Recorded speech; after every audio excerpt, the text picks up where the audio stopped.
جثتك أو لساني عند استنصارك، فقد أجابك قلبي وسمعي وبصري.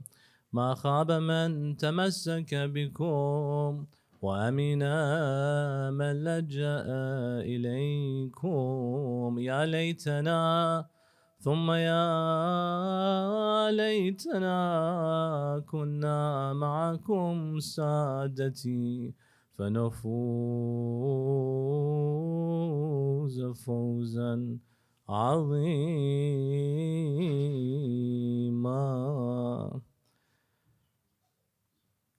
حز في مولاي الحديد أيها المسجون في سجن الرشيد. باب من أبواب الله حاجات تقضى في سبيل الله. كاظم للغيظ ما أدراك ما موسى. أما بعد، قال الله في كتابه الكريم: بسم الله الرحمن الرحيم. والكاظمين الغيظ. آمنا بالله. صدق الله العلي العظيم. نوروا قلوبكم وزينوا مجالسكم بالصلاة على محمد وآل محمد. A second in honor of Amir al-Mu'mineen Ali ibn Abi Talib. Allahumma salli ala Muhammad. A third لتعجيل فرج مولانا وسيدنا الإمام الحجة ibn al-Hassan al-Mahdi with your loudest of voices. Allahumma salli ala Muhammad. Respected brothers and sisters, Assalamu alaikum wa rahmatullahi wa barakatuh.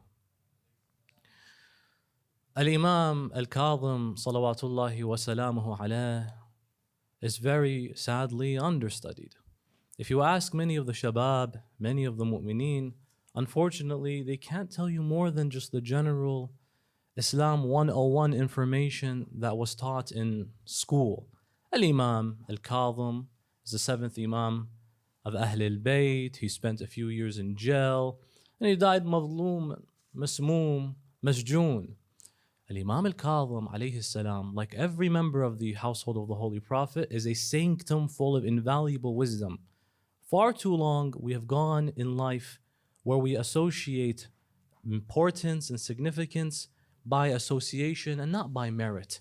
Al-Imam al-Kadhim alayhi salam is a fountain of knowledge. There's many reasons why he's called Babul Hawa'ij, where the hajat and the wishes and the desires of the mu'minun are accepted in his door in Kadhimain. The whole town is called Al-Kadhimiyya by his name. Now naturally Al-Imam al-Kadhim alayhi salam, like every of the Imams of Ahlul Bayt, were subject and victim to massive propaganda. And the censorship of the time period did not allow much information to go out there. So on one hand, while yes, many may not be able to give you more than just the general basic biography of the Imam, that's not necessarily because of a lack of competence in the Shia. La, the Shia love Ahlul Bayt, and we all do our duty and justice when trying to gain more knowledge and closeness to them.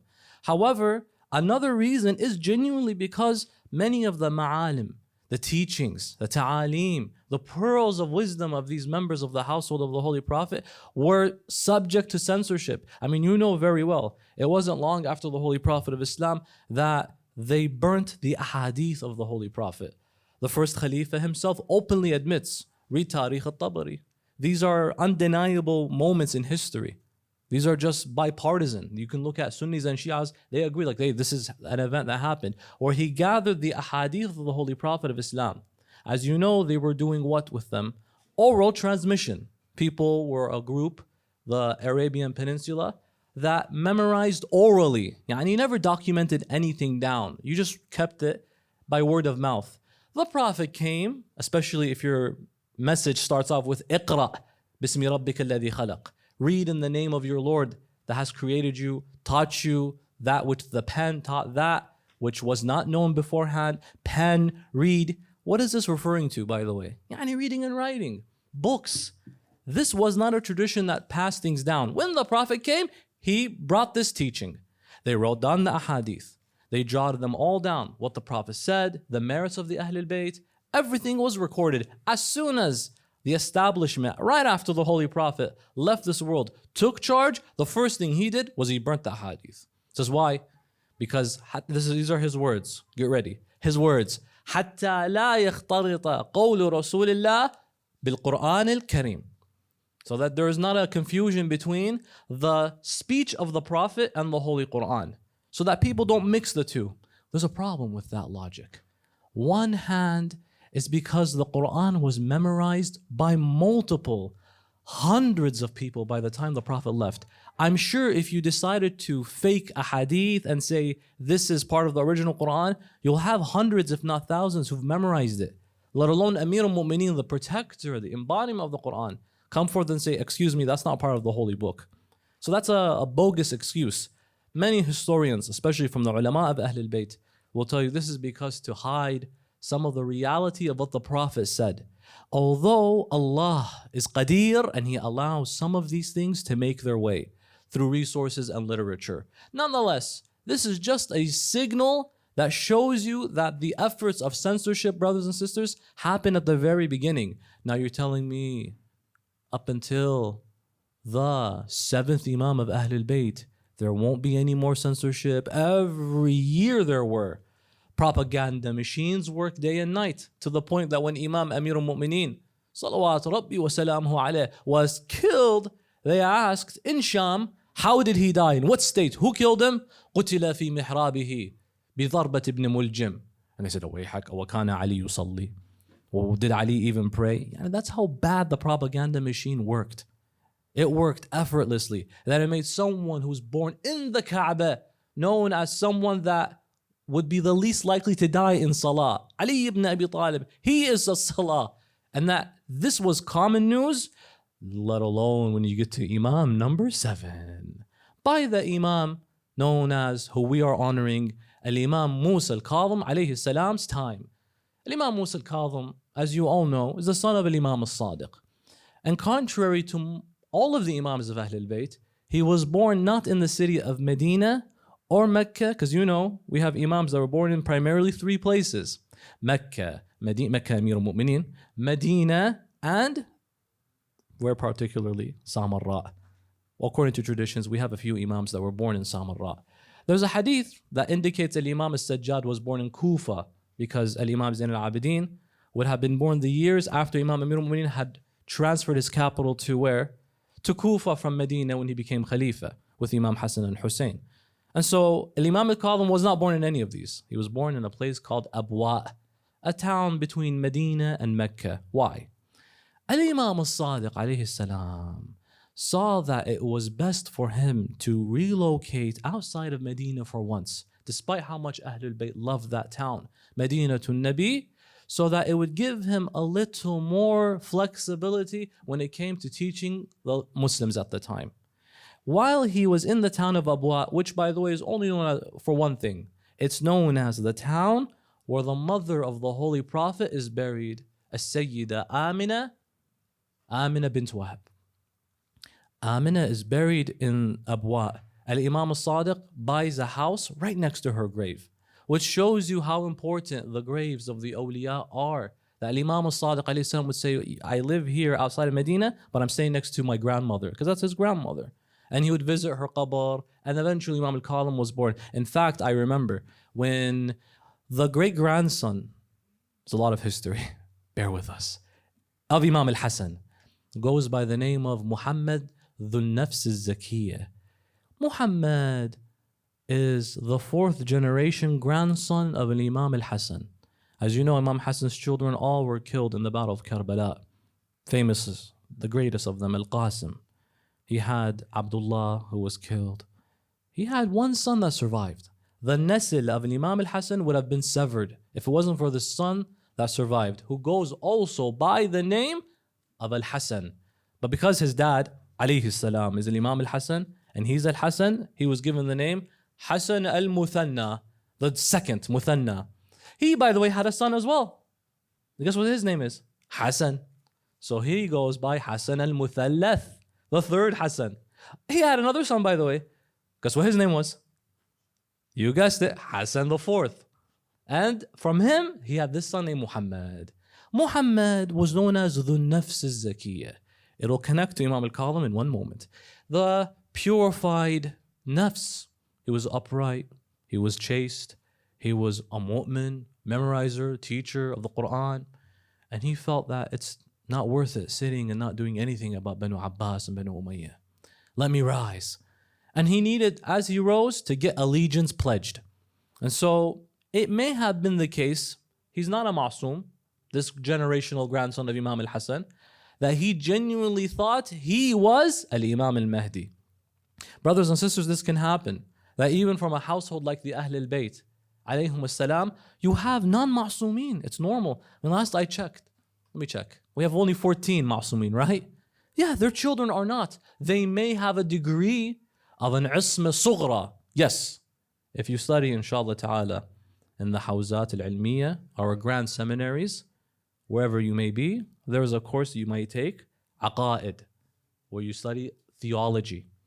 There are books, I highly encourage them today, even if you don't go to hawza. For sisters and the brothers, study these a few books about your aqeedah. One of these is called Al-Ilahiyat li Ayatollah al-Sheikh Ja'far al-Subhani, one of the maraja today in Qom. His book became the curriculum of what? The standard of learning theology through the Hawzawi tradition. In both Hawzat, Najaf and Qom, and even in Mashhad, where you study the degrees of what? Infallibility, Isma. Muhammad, many may see him as not ma'soom, not many, that is the case. But there are cases where there are degrees of infallibility. So they divide it. If you read them, such as these books and others as well, they'll call it Isma Kubra, for example, Isma Sughra. Kubra from the 14 ma'soomeen. Sughra, get some guesses going. Abul Fadl al-Abbas, salamullahi ta'ala alayh. I'm sure he's not like you and I, as far as his purity goes. There were no errors, there were no flaws, there were no sins. What about someone known as Fatima the Ma'sooma, daughter of the man we are honoring today? Imam al-Kadhim alayhi salam has many daughters and sons. One of them known as the Sayyidah Fatima. Her last name, for goodness sake, is what? Or title? Al-Ma'sooma. Although she's not from the Ma'soomeen. So this is where scholars came and said, let's do some deductive reasoning. There are degrees of infallibility. She can be included Sayyida, Al-Hawra, Zainab, salawatullahi wa salamuhu alayha. But they may not be categorized in the same degree as what? The hujjaj of Allah Azza wa Jal. Hujjatullah ala khalqa, for example. But that doesn't denote the fact that they're pure. Muhammad, the Nafs al-Zakiyah, thought he was a ma'soom. It can happen. I mean, brothers and sisters, if you look at, for example, Al-Imam al-Hadi, the 10th Imam of Ahlulbayt, he had a number of sons. These sons, with exception to Al-Imam al-Askari, are all the uncles of the Imam of our time. One of them, by the way, was not too upright. Can an Imam have an uncle that's pretty bad? Last I checked, Rasulullah had an uncle that Allah said, Tabbat yada, Abi Lahabin watab. It's normal. Ja'far al-Kadhab. Ja'far the liar. What's his deal? Well, I mean, when his brother Al-Imam al-Askari died, shaheed on the way of Allah, by Al-Mu'tasim, la'natullahi alayh, he said, you know what, I have a greater right to lead the funeral prayer over my brother's body, therefore I am the next Imam. Why? Why? Because only an Imam can lead the salah over the last Imam. That's the biggest sign of what? Successorship. And so he decided to seize the opportunistic moment and make it clear that I am the next Imam.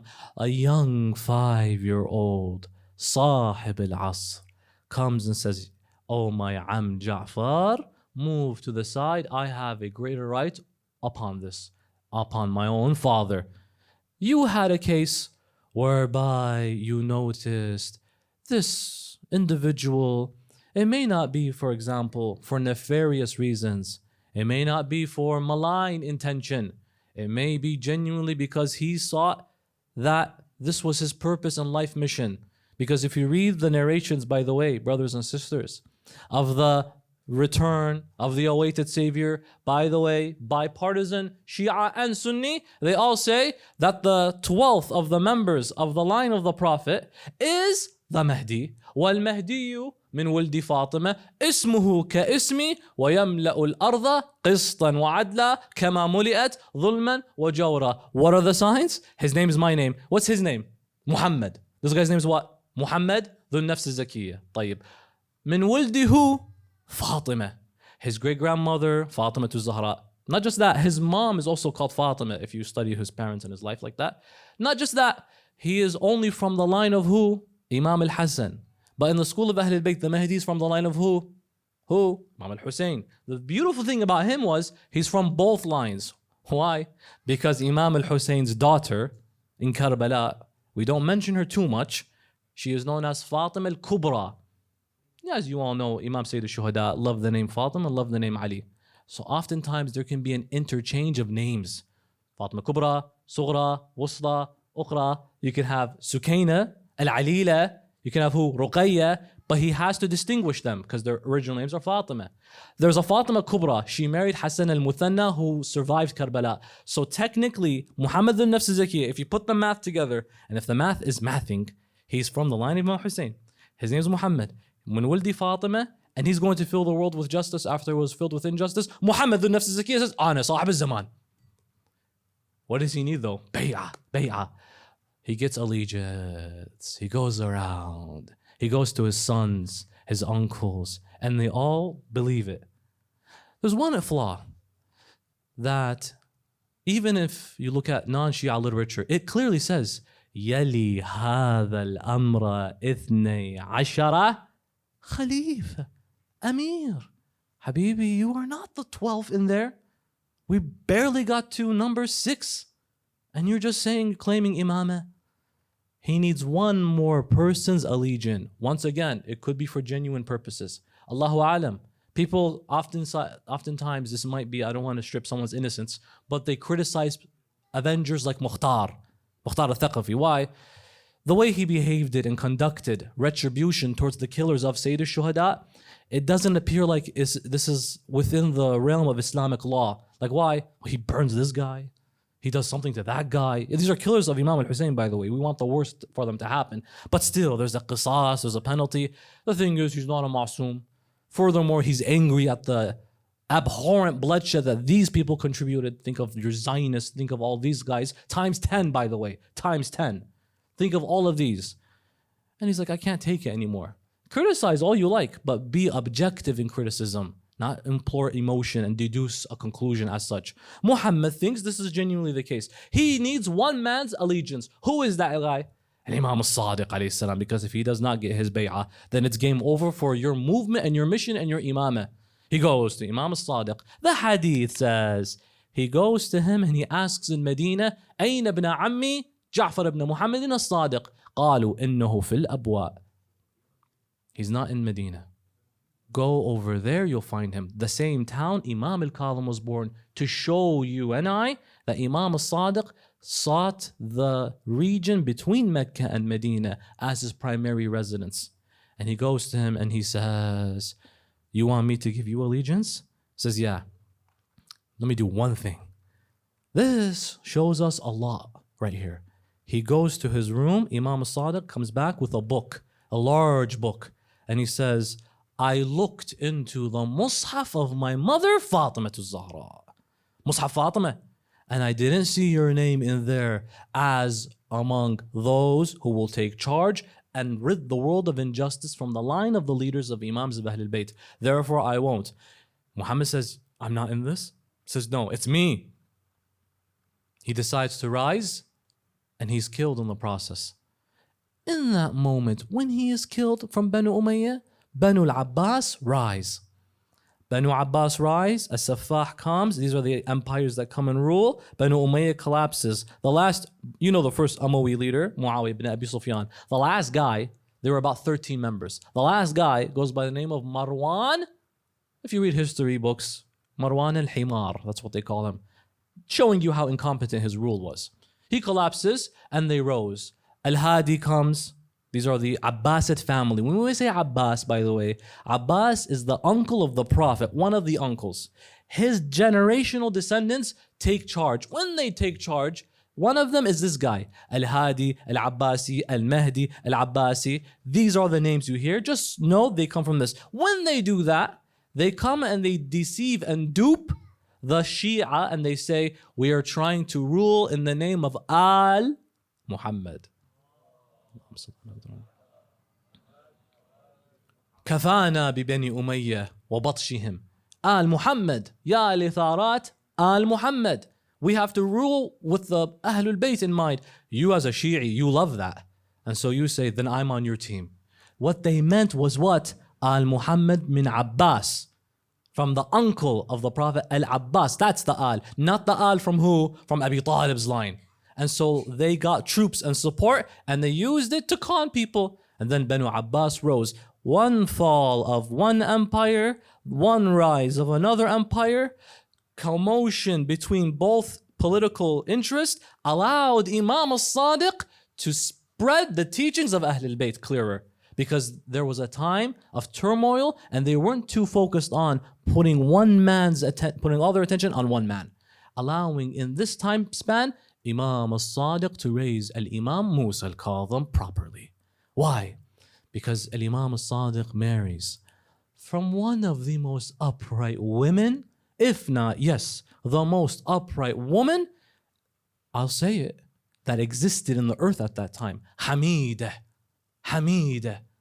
al-Musafat, otherwise known as Hamida al-Barbariyah. Hamida, the Berber from North Africa region, Algeria, that part of the world. She falls captive to war because of the expansionism. She makes her way to Medina, and she falls victim to this. Imam al-Sadiq freed her. This is my wife. And he brings her in, and Imam al-Sadiq was so proud of his wife. And he would say, let the women of society take my wife as their teacher. If you have any question, then my wife will answer your questions, because her answers are my answers. He loved his wife so much, by the way, it's so amazing here, that he says, Hamida al-Musafat. Tasfiyah, Safi is to say cleansed and pured. Hamida may not necessarily be a ma'soom like the ma'soomeen, like Sayyidah Zahra, but Imam Sadiq loved her so much for who she was. He said she is the most pure there is, and he made it clear that she's a scholar. That if women have questions, which touches upon a point in our day-to-day issues, that let women ask women, for goodness sake. Sometimes there are concerns and questions that genuinely many sisters have a right to feel a bit uncomfortable asking the men. These questions concern me privately, but I need to know the rules and the law. Yes, we have statements from the Ahlul Bayt and hikam from the ulama that say, Ammi, la haraja fil fiqh. There is no shame in asking Islamic law questions. At the end of the day, no one's going to judge you if these are true ulama. May Allah bless our scholars. May Allah bless our shuyukh. They're not there to judge. However, naturally, if you're a sister and you concern yourself with what concerns women as far as Islamic jurisprudence, ahkam, of tahara, of najasa, these issues, it may not be the most comfortable, and I get it. I understand. To go and approach another man, even if let's say they're a scholar, sometimes it's necessary to have a resource out there. Ya Ammi, for goodness sake, let there be women, and there are. I know there are that have studied, that have gone to Hawza, that can help these 12, 13, 11-year-olds with their concerns and questions. They ask your local sheikh, first of all, how can she do that? How? Go up to him? Well, the guy's in the men's section. Where does that happen? Ask his wife. No, not a bad start. Not a bad start. Can you have contact? Can you reach? Wouldn't it be easier if there was someone right there? Or you yourself study. Today, alhamdulillah, the world is small. You can go online, but you have to also be careful. Don't just ask ChatGPT. Wallah, I did that once. I asked ChatGPT a fiqh question. It gave a fiqh question. And I said, in the opinion of Samahat Sayyid Ali Sistani, answer this question. It gave me an answer that I'm like, I don't remember that, studying it in 2015. And I realized it shows you a source. Doesn't it give you a quick citation? Clicked on that. The citation it showed was from a non-Shia, anti-Shia website that made defamatory claims against the Sayyid and said, this is his opinion. This is his opinion. Why? It just polls what's the most popular result. Because it has a pool of information, it just gets it. It may not get the right one. So you have to also be careful if you go online. You have to be careful where your information comes from. There's an ayah in the Quran that says, فَلْيَنْظُرِ الْإِنسَانِ إِلَىٰ طَعَامِهِ. Let the insan just first look at his food, indicating make sure the source of food is halal, make sure it's healthy, make sure it's acquired with halal money. That's the tafsir of the mantuq of the ayah. There is a mafhum and ta'weel. Because you know there's mantuq, mafhum, tafsir, hujjiyat al-dhuhur. These are mustalahat hawzawiyah. The ta'weel, the inner meaning is let the insan, habibi, look at the source of their ilm as well. Like how ta'am is the source for the physical nourishment. In other ways, Allah in the ta'weel can only come from Ahlulbayt, by the way. We don't make a ta'weel up, like we don't make tafsir up. They come and they say it also is in reference to what? The mafhum is food. The mantuq is what? Let them see the source of ilm. صح? خذوا العلم ولو من أفواه المجانين. Even if it's from insane people, take that ilm. I know a guy, he once said, Sayyidina, I don't like this one teacher, the scholar, but he has some good information to say. Well, so you won't listen to him? It's like, no, I won't. Doesn't mind listening to their professor who's an atheist or a Buddhist or a Hindu and taking as much as they want from him.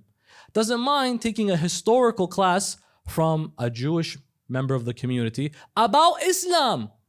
This is not funny. He's taking it on the subject of Islam from a non-Muslim. It's like, oh, I didn't know. The Ottomans came at that time. The Seljuks came at that time. Banu Abbas came at this time. And they killed my Imam at that time. Oh, you took it from a non-Muslim. You're on Muslim, you decide not to because you have a degree of issue? La. Even if it's from the lips of insanity. Why did Rasulullah say, اطلبوا العلم ولو في الصين? Even if you have to go to China. Go all the way there and seek knowledge. Well, are there Muslims there? I mean, there are, but at the time of the Prophet, there weren't. So the Prophet is even saying, Ami, just take it.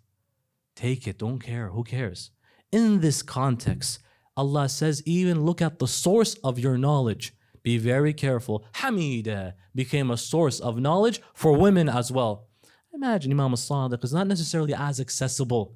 So that's where the system, the very first moments of al-wukalat was established. Zurara bin A'yun, Muhammad bin Muslim, Aban bin Taghlib. All of these were dispatched by Imam al-Sadiq. Some went to Ahwaz, some went to Kufa, some went to Mecca. And he said, if you ask any of them, they will give you my answer. And in that moment, Al-Imam Al-Kadhim was 5. Raised in that town, Abu Hanifa comes to Al-Imam Al-Sadiq. Abu Hanifa, Imam of the Hanafi school of thought. About 1/3 of all Muslims today are Hanafis. A majority of India and Pakistan, the Indo-Pakistani subcontinent, primarily are Hanafiya, Ahnaf. He comes and says, I have a question for you. Yabna Rasulullah. He says, ask my son. He's like, okay. He asks an Imam al-Baqir. He asks al-Imam al-Kadhim alayhi salam. And he says to him, when we do evil, is this because of our action independently from God? Or is God also responsible because he knew we were going to do that evil and he let us do it anyways? A free will and predestination related question. Al-Imam Musa al-Kadhim, look at the ilm from such a young age. Or if you have a mom like Hamida, and you have a dad like Ja'far ibn Muhammad, Sadiq al-Muhammad, and you're predisposed from the ilm of Rasulullah, your answer is going to be nothing short but impeccable. He says, it is the fault of the doer. Abu Hanifa says, then why does Allah not get held responsible if he knew he was going to do it and he didn't stop? He said, it's because God disposed to the human being free will and some areas of predestination. And in this aspect, when they do haram, it was always free will. And nothing was predestined in their decision making. What was predestined was that which they had no choice over. Look at the response from a 5-year-old. And he says, what choices did we not have? He says, did you get to choose your parents? Although some people think they might want to have chosen their parents. Some parents would have loved to have chosen their children too, so don't get it wrong. Did you get to choose where you were born? No. You choose what color your eyes were. It's like, no. Can you choose how you behave with your parents? Yes. Can you choose where you live after you're born? Says yes. Can you choose what you do with these eyes after you've been gifted them? Says yes. That's why. إِنَّمَا هِيَ أَمْرٌ بَيْنَ أَمْرَيْن. That's why when they do sin, it's the sin with them and not upon Allah. And he looked at, this is Abu Hanifa. Abu Hanifa. He looks at Imam Musa al-Kadhim and he says, Allah a'lam حيث يجعل رسالته. Surely God knows where he puts his message. Then follow him for goodness sake, ya ammi, ya hadhi. They know very well and they say, it's a good job, good answer, good answer. Carrying on, following a different worldview, not embracing the world of Ahlulbayt. Like that Sha'ar once said, إن شئت أن تبغي لنفسك مذهبا ينجيك يوم البعث من لهب النار فدع عنك قول الشافعي ومالك وأحمد المروي عن كعب الأحبار ووالي أناس نقلهم وحديثهم روا جدنا عن جبريل عن الباري. If you wish to find a madhab that will save you and spare you from the hells of Jahannam, then stay away from words of scholars that came after the Prophet and his Ahlul Bayt, the likes such as Shafi'i and Ahmad ibn Hanbal, who narrates from Ka'b al-Ahbar, who's a known belligerent liar, and follow the words of a group of people. Their sanad, you care so much about asnad, is this: I heard from my grandfather Rasulullah, who heard from Jibreel Aminullah, who heard from Allah Azza wa Jal. Is there a better chain of transmission than that? No, there isn't. Imam al-Kadhim displays that ilm. He is nourished and raised in such a household. Imam al-Sadiq is banished to Kufa. He's gone to Kufa. He's a young teenager in those years. He is raised in Kufa under that upbringing. Eventually, when they poison Al-Imam al-Sadiq alayhi salam, the Khalifa at that time, Abu Ja'far al-Mansur al-Diwaniqi, had an ambassador by the name of Sulaiman in Medina al-Munawwara, and he said, look for his will, make sure you kill whoever he wrote as his successor in his will. Al-Imam al-Sadiq alayhi salam, he left behind a will. And so Sulaiman, the wali of the Khalifa in Baghdad, comes and says, confiscate that will. They bring the will of Imam al-Sadiq. And he looks at it and he says, I have left behind my successor as the next Imam of Ahlul Bayt. By the way, this was pre-chosen by Rasulullah. It's not that the Imam chooses. It's chosen. Their names are on the arsh of Allah. In the Hadith al-Sharif, Rasulullah says, I went in the event of Mi'raj and I reached even the arsh of Allah, the throne of God. And I saw written all around it the names of my children. And I saw written in bold on top of the arsh, Inna al-Husayn, Safinatun Najat, wa Misbahul Huda. The names of all of them are predestined before this khalq and creation. He is just making it public for the first time. It's not that he chooses. And he says, I leave behind my successor. Al-Imam al-Sadiq says, who do you think he said? Who do you think he said? My wife. Hamida is your successor. Not just that. And I leave behind my successor as a Diwaniqi. He has a third successor, Sulaiman in Medina. He has a fourth one. Who? Abdullah, his son, Abdullah al-Aftah. He has a fifth one, Al-Imam al-Kadhim alayhi salam. And he has another one. At the end of it, the Khalifa reaches out to Sulaiman and he's like, kill the successor. He's like, if I do, I have to start by killing you. Says, why? He's like, he put your name. What? Says, yeah. And not just that, I don't want to kill myself either. So what do you mean? I'm in there too. Who else? He put his wife and his two other sons. Ya Ammi, why? It's Imam al-Sadiq's impeccable foresight that he knows right after he goes, they'll confiscate his will and they'll go for his successor. He tried to save the world from this being an issue. And Imam al-Kadhim, the Shia knew he was the successor. Why? Because before his shahada, he gathered them. And he told them, he is the Imam after me. Imam al-Kadhim grows and is raised. And he goes in Medina and he stays there for a few years. One day he is walking and he is confronted by a man with some of his companions, Aban, Zurara, Muslim, Muhammad bin Muslim. And this man says to him, may Allah condemn you and your father Ali, Nasibi.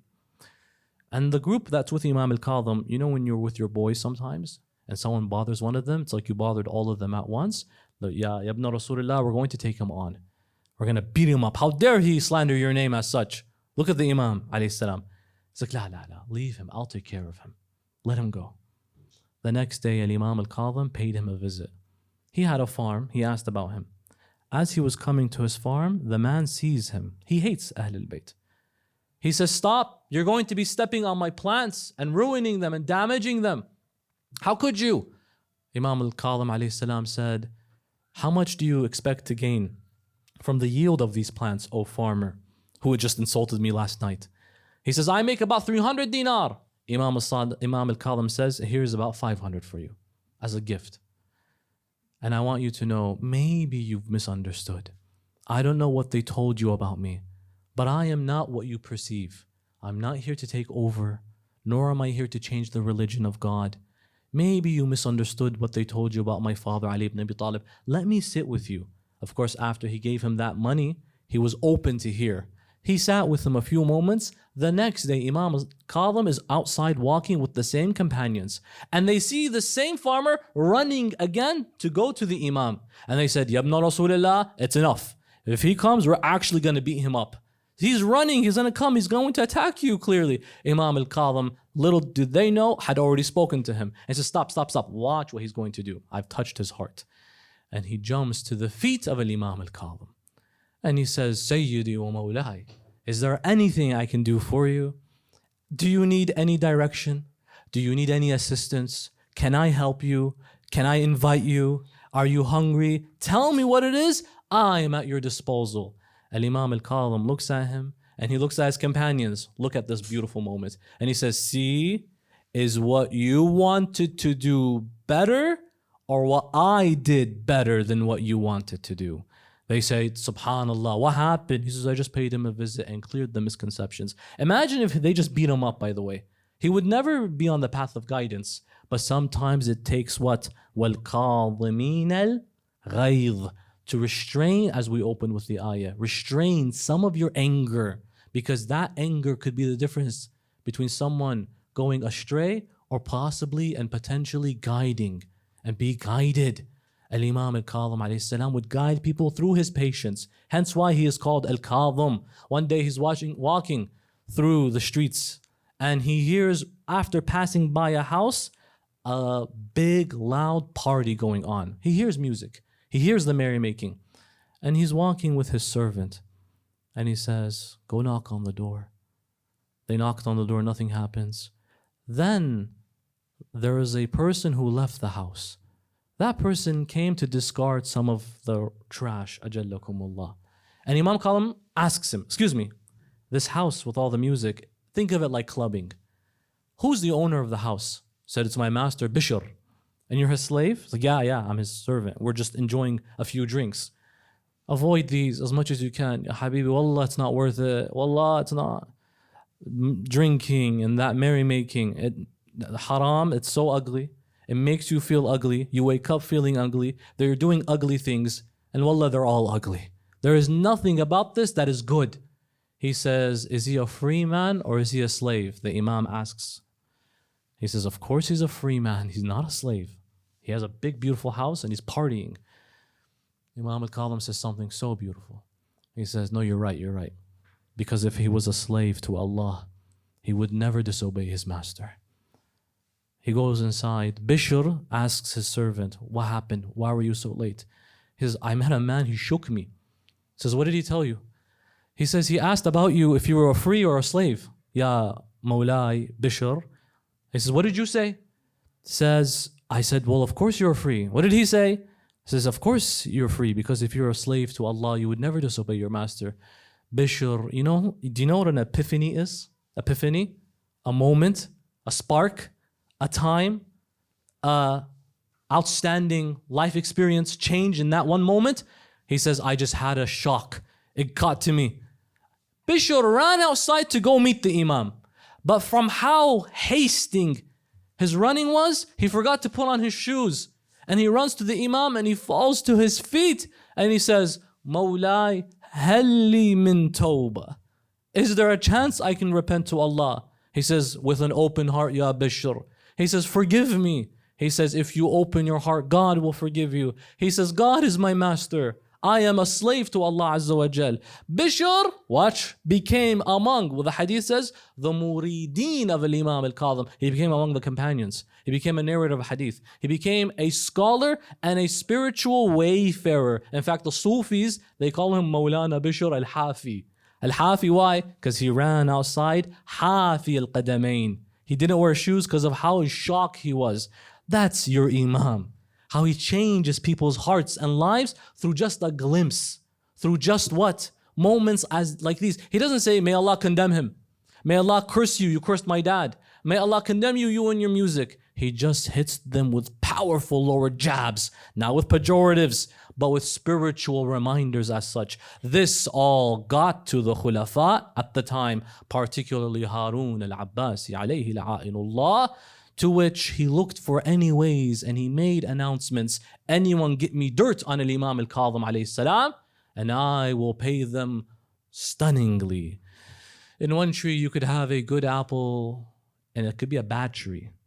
And in a very good tree you can have one bad apple, even though all the fruit is good. In this religion you earn your respect through merit, not through marriage. Ismail, the son of Imam Ja'far al-Sadiq alayhi salam, had a son by the name of Ali bin Ismail. Ali ibn Ismail ibn Imam, who? As-Sadiq. Who would this be to Imam al-Kadhim? Who? His nephew. His nephew sees that this is an opportunity to gain money. What he wants to do is go to Baghdad, go to Harun and say to him, my uncle is gathering weapons and money and men, and he's going to use that to overthrow you. Here's a tip. Now give me my tip. As he leaves, Imam al-Kadhim, it appears, this subhanAllah, ajeeb, wallah. It appears he's in the house of Imam al-Kadhim too. Because as he leaves, Imam says, Ali ibn Ismail, where are you going? And he lies. Imagine lying to the Imam of your time. He says, no, I'm just going to do some business. Imam al-Kadhim says, Habibi, it's okay. He knows. It's okay. How much do you expect to gain from this business? He says, Ya ibn Rasulullah, yani, just some amount of money. He's like, take this. He gave him 300 dinar. Dinar is gold. He says, Uncle Habibi, I'm just going to go do some business to Baghdad. He's like, I'll give you one will. Just one will. He's like, what? He says, Ittaqillah fi dami. Fear God in my blood. That's all I ask you. His uncle, don't worry. Ali bin Ismail bin Ja'far goes to Harun in Baghdad. And he says to him, Ya Khalifatullah, I didn't know there were two khulafa on earth. He says, where? He says, you in Baghdad and my uncle in Medina. He's getting weapons and armies and money and this and that to overthrow you. He says, Ahsad, I found a reason now. I can't just overthrow him. I need a reason. Thank you. And what better reason from an inside source like family? Hot, here you go. And he throws him a bag. How much did he get in that bag? 200 dinar. What did Imam al-Kadhim give him? 300. He began to cry and he felt the guilt. As he left outside from the palace, he instantly dropped ill. Sick. 2 days later, he died. Went to Jahannam. Wa bi's al-masir. In this case, Harun sends and dispatches his cronies and they take al-Imam Musa ibn Ja'far and al-Kadhim and they throw him in one jail, after another jail, after another jail. The first was in Basra. He spends about 5 years there. Brothers and sisters, I looked at, in my humble, we call it al-istiqra' al-naqis, my humble deducing of the amount of years, at least 15 years Imam al-Kadhim spent in the prisons of Harun. Then he goes to the jail of Al-Fadl ibn al-Rabi' in Kufa. Fadl ibn al-Rabi' sends the Imam in his prison. It's a courtyard that is fenced. Al-Fadl brings one of his friends and he says, look, do you see? He says, what do you see? Look out. What do you see in my field inside his gated fence? He says, I see what appears to be a piece of cloth on the floor. He's like, do you know what that is? He's like, that is Al-Imam Musa al-Kadhim. That looks like a cloth because he is in the state of sujood. His aba is over him. Wallah, he hasn't lifted his head from Fajr until now. All he does in the day is fast and he just does sajda. He says, what is he doing sujood for? He says, you know what? I don't know. But when I asked my guards to go listen to what he says, we hear him say this, Allahumma innaka ta'lam أنني كنت أسألك أن تفرغني لعبادتك. اللهم وقد فعلت ذلك فلك الحمد. Oh Allah, you always knew how much I've wanted privacy to worship you. Ya Allah, you've given me just that. So all praise is due to you. Al-Imam al-Kadhim takes what is a very bad circumstance and he sees it as positive. If you're thrown in jail, if you're put aside, the time of the Ba'athist regime of Saddam, many of our ulama, Al-Shaheed al-Sadr himself, they all say, all these ulama, they would say in prison, we would always nasta'een bi Musa ibn Ja'far al-Kadhim. How yes, we might be restricted, we might be even tortured, but let's take on his way and say, Allahumma innaka ta'lam annani kuntu as'aluka an tufarrighani li'ibadatik. Allahumma wa qad fa'alta dhalika falaka alhamdu wa shukr ya Rabbal Alameen. Imam al-Kadhim alayhi salam, they then took him to the final and worst of these prisons that he would face. This would be the prison of Baghdad, the jailhouse known as the Sijn of Sindi ibn Shahik alayhi la'inullah. It would be in what is called the Tamura, which would be 3 levels down into the earth. Al-Imam al-Kadhim, the hadith says, would not be able to see light from night. Day from the night time, he would pray and he would run out of oxygen from how little of it would reach that jail. The Khalifa would still notice that the Mu'minun and the Shia, their hearts went for their Imam. And so he decided to send the worst of people to him. No matter how many people he sends to the Imam to torture him, they would all say, how could we touch a man who in the day he is fasting and in the night he is praying layl? So he decides to send to Imam al-Kadhim, the most frivolous and provocative woman in Baghdad. La a'yadhu billah, he sends her to him in hopes that he sends her so that she misguides him. He doesn't know he's dealing with an Imam. Hujjatullah ala khalqih. When he sends and they throw this lady with him, they bring the aristocrats of Baghdad to come watch. That after an hour will open the door and the Imam could be exposed sinning, wal-'iyadhu billah. After that hour passed, they opened the door and they saw her praying behind Imam al-Kadhim. They said to her, you had one job to do. You should have misguided him. She then replied, how can I misguide anyone? Who as soon as I entered, he said, Assalamu alayki ya amat Allah. Peace be upon you, O fellow creation of Allah. She's like, oh, my whole life I've been objectified, selling myself. It's the first one who calls me creation of Allah. Peace be upon you, O creation of Allah. It's now time to pray. Let us pray together. She says, I don't have the clothes to pray. He says, then take my aba. He then gives her that aba, and behind Imam al-Kadhim, she does salah and sujood. She then says, how can I misguide anyone? I see the angels come down to him, saying to him, Ya Baqiyatullah, is there anything you need? Allah will give you. They couldn't handle this. One after the other attempt.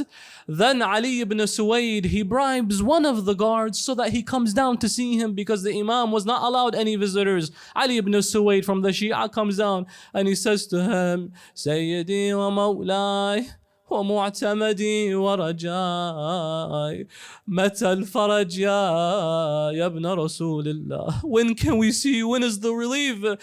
Imam al-Kadhim then says, Ya Ali ibn Suwaid, tell the Shia that on Friday in 3 days on the Jisr of Baghdad, your Imam will return and you will meet your Imam after 15 years.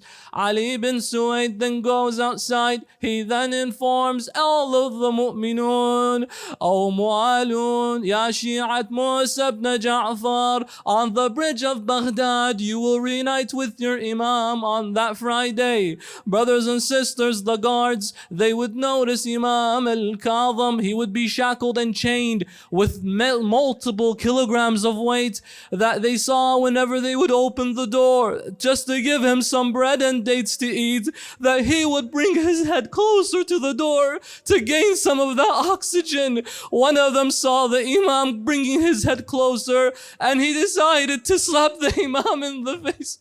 Wa Imama.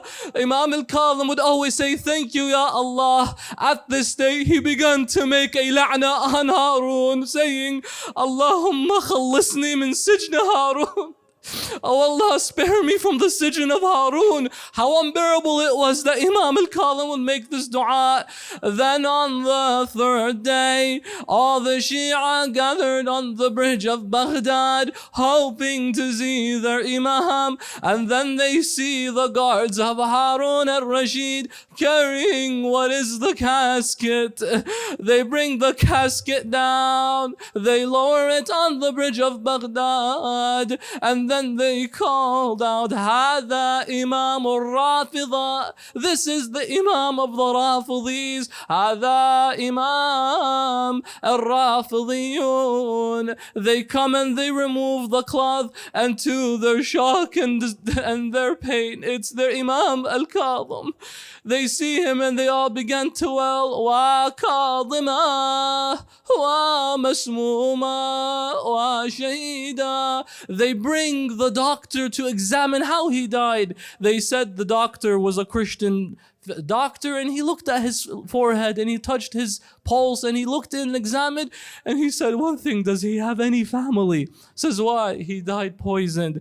And as the Sha'ar comes and says beautifully, هذا الغريب منين وين أهل راحوا وين أهل راحوا مات بسجن مظلوم وبيا ذنب مسموم وبيا ذنب مسموم. At that moment, a young Imam al-Rida, salawatullahi alayhi, leads the salah over his father. Ya Musa al-Kadhim, you had your son to pray over you. Ya Imam al-Kadhim, you had the Shia around you. Who was there for Abu Abdullah on the day of Ashura? Where was Ali al-Akbar to pray over his father? Where was Imam Zayn al-Abidin? Where were the Shia around him? If not but beside Shamar ibn Dhul Joshin and the horses of Bani Umayyah. La hawla wa la quwwata illa billah. العلي العظيم. وسيعلم الذين ظلموا أي منقلب ينقلبون والعاقبة للمتقين. فرج عنا يا الله. اللهم إنا نسألك وندعوك باسمك العظيم الأعظم الأعز الأجل الأكرم. فرج عنا يا Allah. Brothers and sisters, there have been those who have requested a Surah Al-Fatiha for their marda.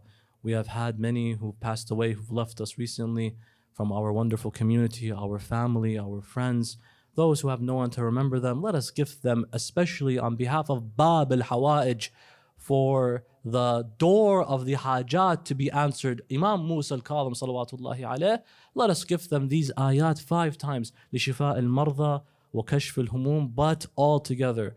Bismillahir Rahmanir Rahim. أما يجيب مضطر إذا دعاه ويكشف السوء. جميعا. أما يجيب ويكشف السوء أما أن يجيبوا ويكشف السوء أما أن يجيبوا ويكشف السوء أما أن يجيبوا مضطر إذا دعاه ويكشف السوء. اللهم اكشف السوء والبلاء عنا يا الله. اللهم المرضى المنظورين شافي وعافهم يا الله. اللهم من كان له حاجة فاقضي حاجته يا الله. اللهم من كان مدين فاقضي دينه يا الله. اللهم عجل ثم عجل لوليك الفرج، واجعلنا من أنصاره وأعوانه والمستشهدين بين يديه. إلى أرواح العلماء والشهداء سيما من أوصانا بالدعاء، رحم الله من قرأ سورة المباركة الفاتحة. But before it, the loudest of your salawat.